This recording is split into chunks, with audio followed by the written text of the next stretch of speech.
And welcome to another episode of our Emmaus Athletics podcast. I'm your co-host, Matthew Tomlinson, and today we're joined with Erik. How's it going? Good. How are you, Erik? I'm doing pretty well. Erik, tell us about what you do here at Emmaus. I'm the Director of Communications and Engagement.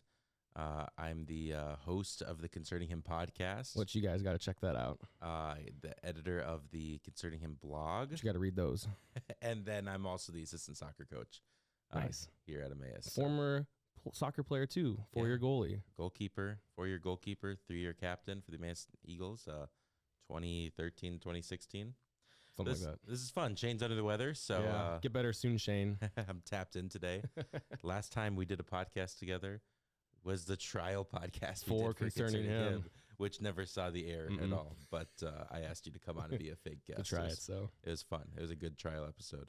But anyways, I'm excited to talk about all the athletics. Obviously, I have lots to say about soccer, but I think we want to get kicked off starting with volleyball. Is that right? So we do. So this past week we had a lot of postseason play. We had postseason, our conference tournament for volleyball and for soccer. But for volleyball, they ended up finishing sixth in the tournament. So they played Ozark in the first round. They ended up losing 3-1 within sets. However, they were 4 points away from forcing set number 5. So they were right there, almost an upset in the first round. And then they lost to Barkley 3-0 for the 5th place game. So their season is now officially over. We'll go over in a future episode kind of a fall sports recap. So we'll talk about the volleyball season as the entire volleyball season, the entire soccer season, and then how cross country went. But yeah, so volleyball finished in 6th place at conference. Some exciting news was that our setter Lauren Fessler was named honorable mention all conference, which was really exciting. And super exciting, our girls won the MCCC Sportsmanship Award, which is really cool to see. That's awesome. Which shows that they were one of the most teams out there that had the most sportsmanship and everything. So and that's voted on by the other coaches. Players, yes, I think so. Players are often asked for their input. Yeah, in those awards. So that's a neat thing to that they got. So it's really cool to show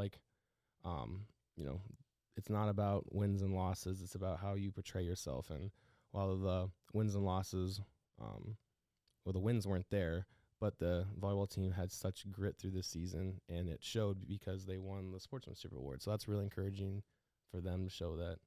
And I know you guys are going to talk about when all the fall seasons are over. You and Shane will probably do a wrap up. But one of the things I think is fascinating, if you follow like D1 college sports or you follow professional sports, you often think about or hear about rebuilding years, and you hear about people talking about like taking away little victories from the year, even if it's a season full of losing. Right? This year they've got Lauren, who's great, and she's a freshman. She's who we're building this program around. A core piece going forward. Right? Hannah Richter in her first year as a head coach for Emmaus. Megan in her first year. Megan Bailey is first year as assistant coach. And there's a lot of core pieces there that are really good. I know they're doing a lot in the recruiting end. They already have one signing, and they've got others in the works that I think are probably going to be. We had one that visited soon. Last week. Yeah. Too. So a lot of things in the works there. And so now this season, it's about what are these little victories? Okay, we won that set. What were some of the things we did well? What was this feeling? What did it look like when it was going well? And now you take your young players, right? And then next year they're able to add some more talent around that. Some experience. And then they have the experience and they're able to harness these little victories and turn them into major victories. So I step by step getting up to that level. It's a tough season for the volleyball team, but I think that there's a lot to build on going forward. Yeah. And I know we'll talk about this in a future episode, but I love what Coach Richter said. She said this was the best way to start her first year coaching. Really? Fascinating. The best worst start to the season. So so she really appreciated all that they've been through because it really showed her and Coach Megan, what they need to do, what they're gonna do to slowly build this team. Well, hopefully quickly build this team back up to a championship level competitor. So yeah, and it's really cool because as you know, as I know, as we all know, within our conference, really it's 3-4 players away from being the 7 seed to being the 2 seed. Yep. So it's like, it's really encouraging in that aspect that for all our sports, it's, we don't want to say what ifs, but we just know we're really close to what could be. So yeah, so that was volleyball. So like I said, their season is officially over. Moving on to soccer. Yeah. Erik, tell me about this. What happened at conference? Because you were there coaching. We came in as a 3 seed. And I believe if you work it out, I think we ended in 3rd place. Is that right? Did, yes. So we played according to our seeding, but it was tough. We played Faith on Thursday. Is that right? Yeah, on last Thursday. Last Thursday. We had played them the last game of the regular season. We played them the week before on the Saturday. We lost to them 2-1 at their home field. A game that we felt like, especially in the second half, we allowed a lot of chances. We weren't able to capitalize. So then we were pretty excited about, hey, we got them again less than a week later, facing them in the conference tournament. And, they're a good team. Faith is a really well-disciplined team. They move the ball around well. They're not a spectacular team, but they get the job done. And I don't mean this as a shot to anybody on that team. There's nobody there that's an exceptional talent, right? There's no standout player. But what they do really well is they play as a team really well, both offensively and defensively. And I respect it. I have a ton of respect for it. We went in. It was a game of set pieces, is how their coach described the game when it was over. There were 4 goals scored. They scored 3. We scored 1. But 3 of the 4 goals came off set pieces. We scored. They scored a live action goal in the first half. They scored the first goal. We came back close to the second half, close to the end of the first half. I mean, by Luke Serwinski header off the corner kick. Great ball played in by Jude Baker there. Because Jude has been doing really well in corners this year. Does a great job. He started the season with a goal off the corner. He then did against Calvary. Yeah. And so that was, we go into halftime 1-1. Already one of the goals already a set piece. Second half, we give a free kick right outside the 18. He hits it bar down. Great, beautiful goal. Great shot. Unfortunately. And then so now we're down 2-1, and then a little bit later, slide tackle in the box, and we committed the foul, and they got a penalty, and they hit it. So PKs are like layups. Yeah, easier than layups, really. So, it's a tough game. We wish we could have it back. But then that was to go to the championship game. That was the semifinal. It was to go to the championship game, and it was rough. Rough to kind of end our aspirations for the conference championship that way. But we went back to the hotel, got a good night of sleep, woke up the next morning and faced Ozark and beat Ozark pretty handily. That was a lot of fun. We already played them earlier this season. We beat them 8-4. The first time we played them, we beat them 7-1. 7-1. And Josh had a hat trick. 7-1, 7-2. 7-7. I think it might have been 7-2. It was 7-2. 7-1 or 7-2. Something like that. We scored a lot of goals. It was a great game. Josh had a hat trick. We switched up our formation a little bit. Luke Serwinski's been playing center back for us all season long. Got to play some striker and played very well. He had a nice little head flick on assist. He got another goal, so he had 2 goals in two days. I think James had 3 assists that game. Something like that. Yeah. James had a pretty good game too. So there were a lot of good things. Now, Ozark is not the team that Faith is. Obviously, Faith went on to win the conference championship. They beat Manhattan. Against Manhattan, which is crazy because Manhattan beat Barclay the previous day, 11-0. What a game. But there was a lot of good things I think that we can take away from that Ozark game. Once we didn't win the Faith game, we said, okay, now we're looking at this Ozark game, our second game, the kind of this consolation game in the tournament, is how can we use this game to prepare us for regionals? And it was nice. We got to possess the ball pretty well, work it around a little bit. We dropped Christian, who's been playing striker for us when he's been healthy this year. We dropped him back into the center attacking mid spot. He got to help us in possession in the midfield. That went pretty well. We're pretty happy with that. So a lot of good things to take away. Looking forward to the regional tournament this week. We leave tomorrow morning. I'm super excited. Bright and early. Yeah. And third place isn't. Third place isn't bad. Yeah, third place isn't bad at all. So we didn't disappoint our seeding. We didn't go ahead of our seeding. We just played to our seeding, that's fine. Yeah, which is just the way it is. We want to do better next year, and we think we will do better next year. We firmly believe that. But again, we have another look at another formation, players playing other positions. Doesn't mean they're definitely going to play those positions in regionals, but that Ozark game gave us the freedom to try some things out. To see how they react and respond. Which it was a great opportunity, and we were able to put some goals away. Well, I like what you said when we were talking yesterday on the way to our youth group meeting about how how conference went and how regionals is going to go.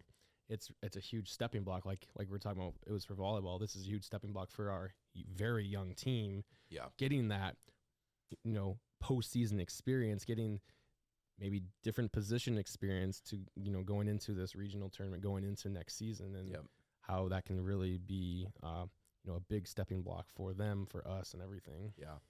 Before we talk about the regional tournament, do you want to go over so going over some awards that we got. So we had 5 players get conference awards, which was really exciting. I don't think we've had that many soccer players in a long time. Quite a while. Maybe that 2018 team. But so Zach Ort got honorable mention.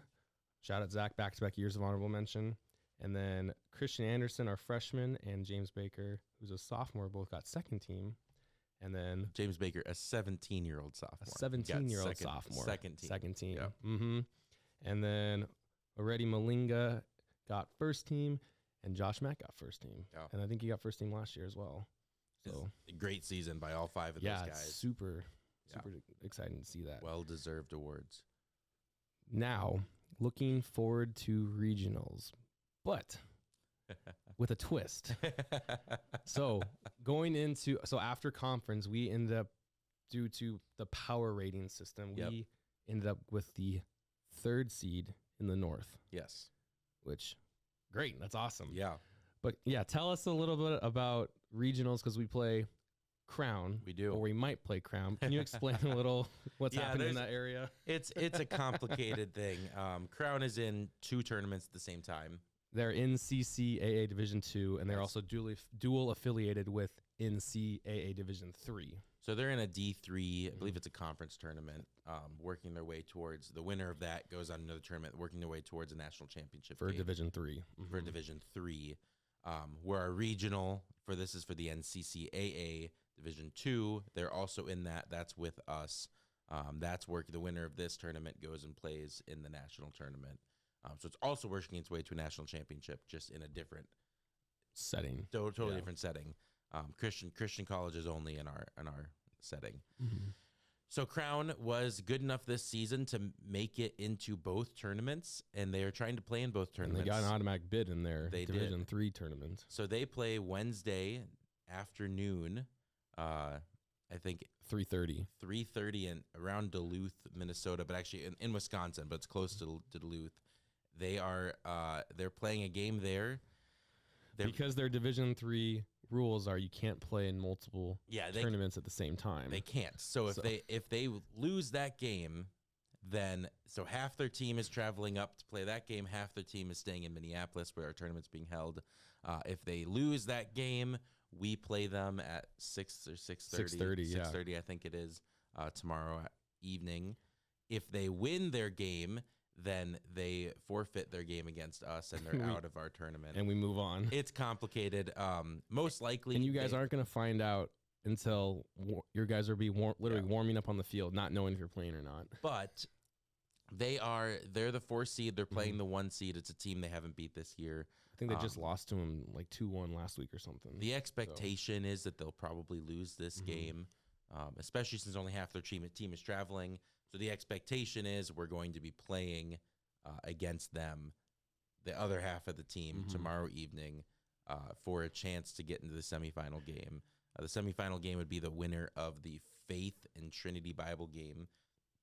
2 teams that we've played this year. We've lost to both of them, but both games have been winnable. And it's hard to beat a team twice or 3 times in this case. Yeah. So if we were to win that Crown game, we would go on to the semifinal and play the winner of Trinity Faith. To go to the championship.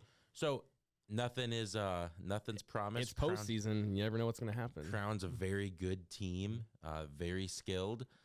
But I'm excited for our chances. I'm looking forward really to the deep game. if they can divide their team in half and send them one way and the other half can go another way. Like that sounds like a nice luxury. Does sound like a very nice luxury.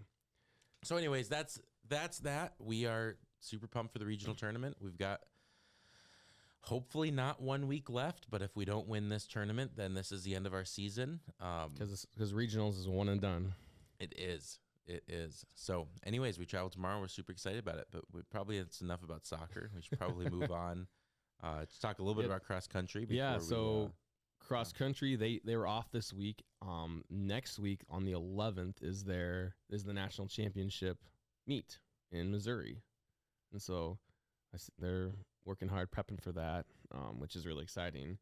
And the really cool thing, like we said before, every single runner on our team is running, which is really exciting. So going over a couple things, right? Currently, with all the teams that are in the NCCA Division II, Brandon currently ranks 18th amongst all the guys, and Caleb Ness is at 37th. Is this based out of like 78? Is this ranking based on their PR? Yeah, it's banked on their top time. Their top time. So yeah. So it's not like an average of their time. No, not like an average, like their top time. Okay. So for like the girls, Anna Caniglio is ranked 10th, has the 10th fastest time. Kate Jensen has the 15th fastest time. Then like Leela Fernandez, Amy Hansen are 29th, 30th. Kelsey Pogran's 46th. Carolyn Rogers is 60th, and Abby Murray's 63rd. So really excited to see. I know Coach Girardi was a little disappointed with how the times were run at regionals, but he's really looking forward to this national race, because I think last year, your sister-in-law, Lydia Harris, that was when she ran her fastest race of the whole year, was at the national tournament race. Where is that tournament at? It's at Ozark Christian in Joplin, and that's where Missouri, it was last year, right? Where it is last year, and I believe it's the same race. Is it a pretty flat course as far as you know? Maybe. Oh, I should have called Lydia up. I don't know if it's as flat as it was last week but yeah. So so that's looking forward. So we have regionals for soccer, and then national tournament coming for cross country, and maybe nationals for soccer. Yeah, you guys got to tune in to find out. Yeah, so that's really exciting for fall sports as they are approaching the end of our all respective seasons. For basketball, we actually have a scrimmage tonight. Yeah. And then our first games are upcoming next week. So as soon as one ends, the next one starts. So it really is.